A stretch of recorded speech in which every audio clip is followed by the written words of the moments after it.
The plane making an emergency landing at Newark Airport in New Jersey, forcing a ground stop at the international hub. Passengers forced to evacuate the plane on slides. NBC's Tom Costello has been tracking this for us. Tom, tell us what you know.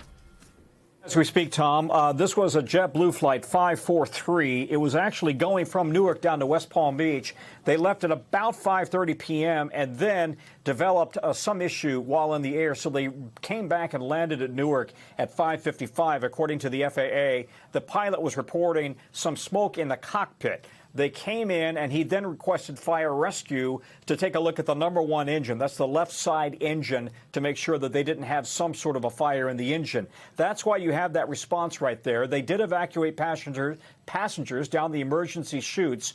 We've been looking at just kind of the video on social media. We don't see any evidence right now that it is anything other than an orderly evacuation down the chutes. In other words, right now, no indication that we've seen yet of anybody injured. The FAA telling me they would like to reopen Newark within the next hour or so. It depends on how quickly they can clear the emergency vehicles off the runway and then make sure that that plane is out of the way. But obviously right now that's the number one priority, making sure the passengers are safe and then they can clear the runway as quickly as possible.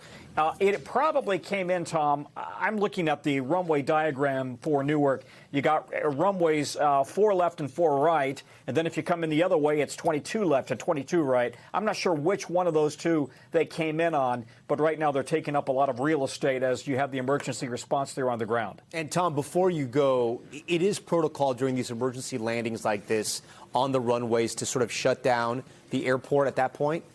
Oh, absolutely. You don't want to have emergency traffic dodging incoming planes, right? So they have to shut it all down. And Newark doesn't have the luxury of some other big, real estate airports like Denver, for example, where they have multiple runways on the other side of the airport. Newark doesn't have that. So if they have an ongoing emergency like this, they simply have to shut it down. Plus, you've got the tower, very concerned and consumed by what's happening right there on the runway. They don't need a distraction of dealing with more traffic as well.